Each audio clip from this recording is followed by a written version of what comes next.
मला असं वाटतं की बारामतीची निवडणूक ही बिनविरोध व्हावी अशी आमची अजूनही भूमिका आहे. अजितदादांसारखा एक अत्यंत मोठा नेता, धाडसी नेता, निर्णय घेण्यामध्ये अत्यंत ऍक्टिव्ह असणारा, होत असेल तर हो म्हणणारा, होत नसेल तर ना म्हणणारा, अशा पद्धतीचा नेता आम्ही गमावलेला आहे आणि त्याची संपूर्ण चौकशी झाली पाहिजे अशी आमची मागणी आहे. आता अजितदादांच्या अपघाताची चौकशी सीबीआयकडे येते अशी मागणी होती. माननीय मुख्यमंत्र्यांनी त्याचं पत्र अमित शहा यांच्याकडे होम डिपार्टमेंटला पाठवलेलं आहे. त्यामुळे सीबीआयने त्याची इन्क्वायरी करावी. तर पण आता जो प्रश्न विचारलेला आहे त्या पद्धतीनं सुनेत्रा पवार यांचा मी काल आसाममध्ये असताना मला फोन आला होता आणि त्यांनी 6 तारखेला आपण या असं त्यांनी सांगितलेलं मला. पण 6 तारखेलाच माझा राज्यसभेचा शपथचा कार्यक्रम आहे. त्यामुळे मला तिथं जाणं आवश्यक आहे असं मी त्यांना सांगितलेलं आहे. आणि जर निवडणूक त्या ठिकाणी होत असेल त्यांच्या प्रचारासाठी मी तिथं बारामतीमध्ये जाणार आहे. माझा पक्ष त्या जिल्ह्यामध्ये अनेक तालुक्यामध्ये गावागावामध्ये आहे आणि मी त्यांच्या लोकसभेच्या निवडणुकीच्या वेळेला मी गेलो होतो. तर त्या निवडणुकीला आमचे सगळे कार्यकर्ते जिल्ह्यातले आहे, हे जिल्ह्यातले कार्यकर्ते सगळे जातील. परशुराम वाडेकर आहेत, त्यानंतर सूर्यकांत वाघमारे आहेत, आमचे स्टेट कमिटीवर आहेत आणि इतर आमचे सगळे जे कार्यकर्ते आहेत हे नाही ती निवडणूक बिनविरोध व्हावी अशी आमची अजून इच्छा आहे. त्यामुळं राहुल गांधी यांनी मला असं वाटतं की आपला उमेदवार उभं करण्याचा जे आमचे सकपाळ जे आहे ते राज्याचे अध्यक्ष आहेत हर्षवर्धन सकपाळ, तर त्यांनी उमेदवार उभा करू नये अशा पद्धतीची आमची त्यांना सूचना आहे आणि राहुल गांधी यांनी त्याचा आदेश त्यांना द्यावा आणि ही निवडणूक बिनविरोध झाली पाहिजे अशी आमच्या पक्षाची सूचना आहे, मागणी आहे. सर, तुम्ही आता सांगितलं की भटक्या विमुक्तांना आरक्षण देण्याचा गांभीर्याने विचार करते तुमचं मंत्रालय. तर राज्यात सध्या 10% आहे वेगळं भटक्या विमुक्तांसाठी.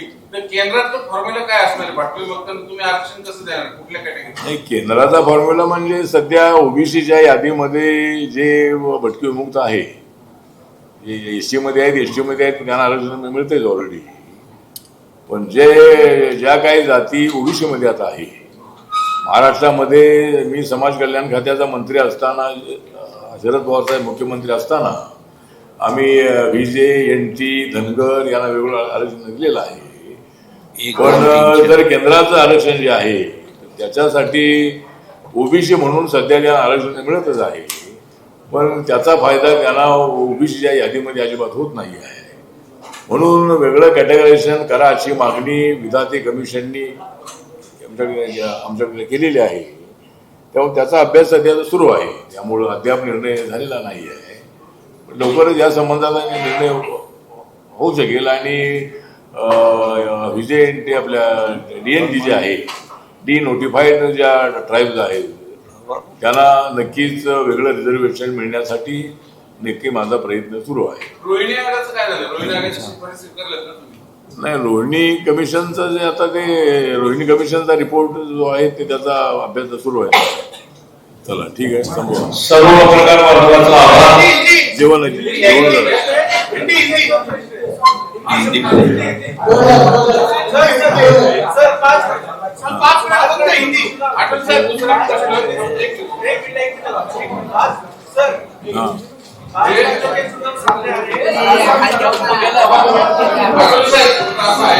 राज्यामध्ये राजकारण सुरू आहे. छत्रपती शिवाजी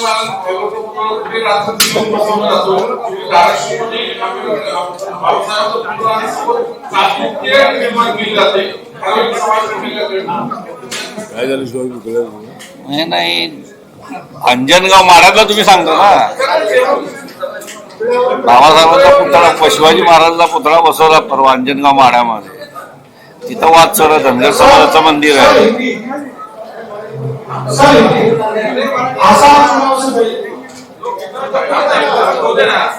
पुतळ्याच्या संबंधामध्ये वाद कोणी करू नये.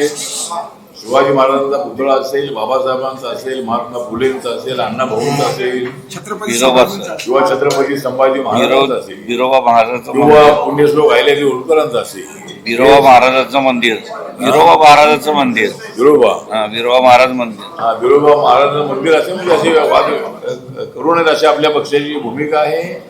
आणि वाद लवकरच मिटवण्यामध्ये प्रशासनाने मध्यस्थी करावी आणि तो वाद मिटवा असं आपलं मत आहे.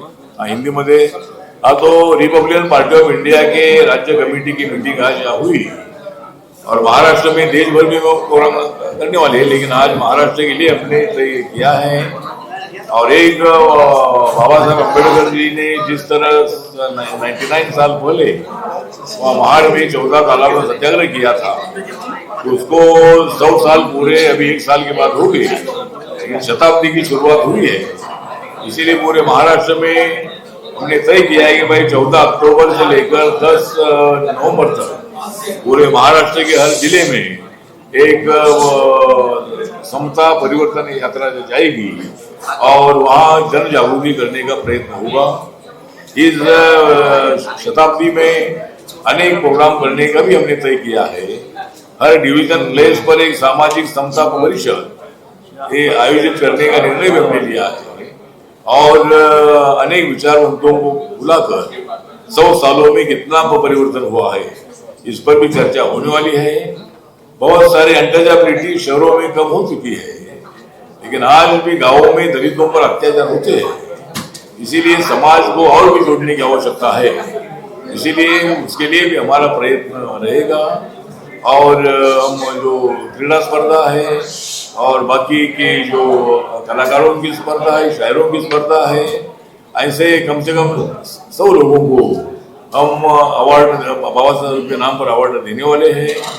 और क्रीड़ा क्षेत्र में क्रिकेट है, फुटबॉल है, वॉलीबॉल है, कबड्डी है, कुश्ती है, ऐसे अलग अलग गेम भी किए जाएंगे और बाबा साहब के नाम पर उनको मतलब अवार्ड दिया जाएगा. इसी तरह ये प्रोग्राम आज हमने तय किया है. और जिस तरह मुझे राज्यसभा में तीसरी बार जाने का मौका मिला है, नरेंद्र मोदी जी ने, अमित शाह जी ने, देवेंद्र फडणवीस जी ने मुझे राज्यसभा में तीसरी बार लाने के लिए उन्होंने अपना मन बड़ा करके मुझे तीसरी बार राज्यसभा में लिया है. और शायद रिपब्लिकन पार्टी के इतिहास में 6 बार रिपब्लिकन पार्टी का कोई लीडर संसद में होगा ऐसा मुझे लगता नहीं है. तो मुझे मौका मिला है तो मैं देश भर काम करता रहूंगा, समाज सेवा करता रहूंगा. झुग्गी झोपड़ी के लोग हो या दलित समाज के लोग हो या मराठा कम्युनिटी के लोग हो या ओबीसी लोग हो या अल्पसंख्यक लोग हो, सभी लोगों के लिए मैं काम करता रहूंगा. और नरेंद्र मोदी जी का जो डेवलपमेंट का एजेंडा है उसको सारे देश में पहुंचाने का काम भी मैं करने वाला हूं. और 6 तारीख को मैं दिल्ली शपथ लेने के लिए जा रहा हूं. इस 5 राज्यों के चुनाव से पहले आप बीजेपी से कितने सीट की उम्मीद रखते हैं और कितने सीट आने की अपेक्षा है? महाराष्ट्र की सीटें देखते हुए आपको कितने सीट मिलने वाले हैं बीजेपी से? 5 राज्यों का हाँ, तो 5 राज्यों में तो जिस तरह वेस्ट बंगाल, असम, तमिलनाडु, केरला और पांडिचेरी 5 राज्यों में चुनाव होने जा रहे हैं. उसमें मैं कल असम में था तो असम में आरपीआई ने 4 उम्मीदवार खड़े किए हैं और 126 विधानसभा के असम के विधानसभा में हमने 122 सीटों पर बीजेपी का समर्थन हमने किया है. इसी तरह का पत्र भी हमने वहाँ के मुख्यमंत्री हेमंत बिस्वा शर्मा को भेजा है. और उसके साथ साथ हम तमिलनाडु में हम 40 लोगों को इन्फॉर्म मैंने दिया है. अभी नॉमिनेशन शुरू है तो वहाँ कितने लोगों का नॉमिनेशन क्लियर होता है देखते हैं. लेकिन 5 राज्यों में मेरे पार्टी को गन्ना किसान सिंबल मिला है. मेरी पार्टी 2 राज्यों में रिकॉग्नाइज है, नागालैंड और मणिपुर में वह गन्ना किसान सिंबल मिला है. और अभी 5 राज्यों में भी सेंट्रल इलेक्शन कमीशन ने आरपीआई को सीट लड़ने के लिए गन्ना किसान सिंबल दिया है. तो तमिलनाडु में हम 40 सीट लड़ रहे हैं, केरला में 1 सीट लड़ रहे हैं और असम में 4 सीट लड़ रहे हैं. वेस्ट बंगाल में आरपीआई बीजेपी का पूरा समर्थन कर रही है और पांडिचेरी में भी 30 सीटें हैं उसमें भी मतलब हम पूरी सीटों पर वहाँ बीजेपी और एनआर कांग्रेस वोट कर रहे हैं। मैंने पांडिचेरी का दौरा किया है, मैंने असम का दौरा किया है। 7 तारीख को मैं वेस्ट बंगाल जा रहा हूँ और वहाँ जरूर वहाँ बीजेपी की सरकार आएगी, ऐसा हमको पूरा विश्वास है। असम में हमारी सरकार आएगी, पांडिचेरी में हमारी सरकार आएगी, तमिलनाडु में भी हमारी सरकार लाने का हमारा प्रयत्न है और केरला में एक बार यूडीएफ एक बार एलडीएफ इस तरह की सत्ता आती है। लेकिन नरेंद्र मोदी जी के दौरे को बहुत बड़ा रिस्पॉन्स मिल रहा है, इसलिए वहां भी एनडीए की सरकार आएगी, ऐसा हमें पूरा विश्वास है। सर्वांचा आवाज धन्यवाद.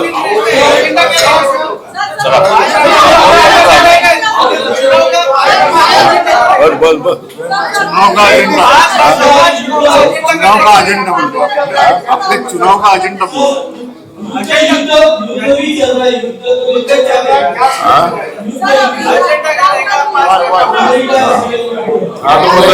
हाँ तो हमारा जो आपने पूछा है कि भाई हमारा एजेंडा क्या है, चुनाव एजेंडा तो हमारा ये है कि भाई हम तो इंडिया के साथ बीजेपी के साथ है।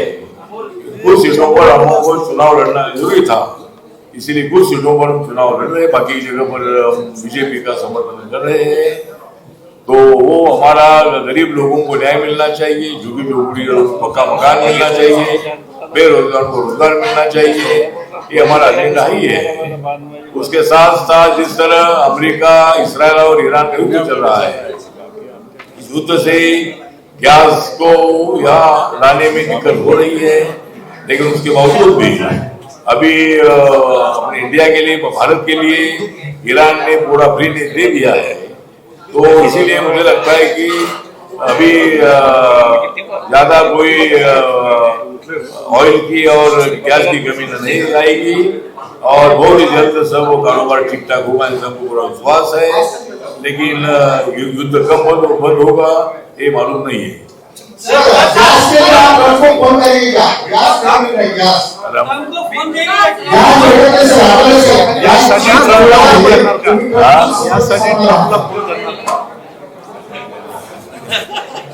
प्रधानमंत्री जी के साथ ट्रम्प की बात होती रहती है,